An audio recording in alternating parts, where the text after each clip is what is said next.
Bonjour, dans cette vidéo, nous allons étudier la preuve et les contrats numériques.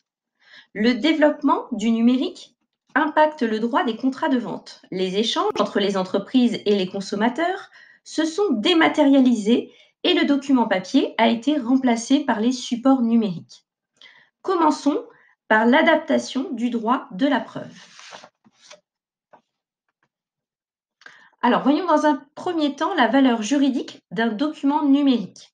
D'après le Code civil, article 1366, l'écrit électronique a la même force probante que l'écrit sur support papier, sous réserve que puisse être dûment identifiée la personne dont il émane et qu'il soit établi et conservé dans des conditions de nature à en garantir l'intégrité. Ce qui veut dire que la preuve électronique a la même force probante que l'écrit papier, si les parties vont être authentifiées et que le document est intègre. Voyons maintenant la valeur juridique de la signature électronique. D'après le Code civil, article 1367, la signature nécessaire à la perfection d'un acte juridique identifie son auteur. Elle manifeste son consentement aux obligations qui découlent de cet acte. Le Code civil reconnaît donc une valeur égale à la signature manuscrite. Cependant, il faut réunir 3 éléments. Premier élément, c'est le document. Deuxième élément, c'est le signataire. Et troisième élément, c'est l'outil de signature, c'est-à-dire le certificat numérique qui va identifier le signataire et permettre de garantir l'intégrité du document. Les professionnels ont donc intérêt à recourir à un certificat électronique qualifié par un prestataire. Ainsi, la signature électronique est présumée fiable et évite tous les litiges.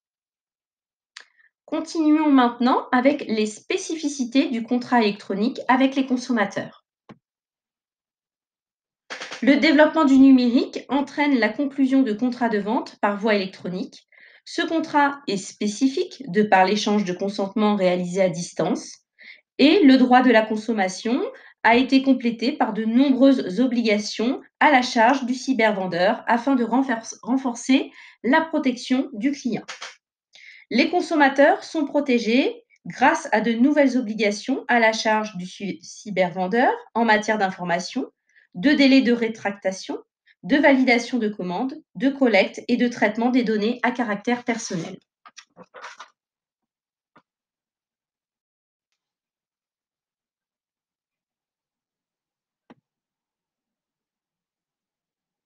Alors voyons le contrat électronique avec les consommateurs et ses spécificités. Donc, le cybervendeur a une obligation d'information précontractuelle, c'est-à-dire qu'il doit fournir les informations sur les caractéristiques essentielles du produit ou du service, son prix, les modalités de paiement, de livraison et de garantie. Le cybervendeur doit également communiquer son identité, ses coordonnées et son activité. Le consommateur doit être informé qu'il est bénéficiaire d'un droit de rétractation. Ce droit permet d'annuler le contrat conclu à distance dans un délai de 14 jours à compter de la réception du produit, sauf exception. Ensuite, concernant la validation de la commande, le client doit avoir eu la possibilité de vérifier le détail de sa commande, son prix et corriger d'éventuelles erreurs, avant de confirmer celle-ci. Le double clic est la garantie du récapitulatif de cette commande.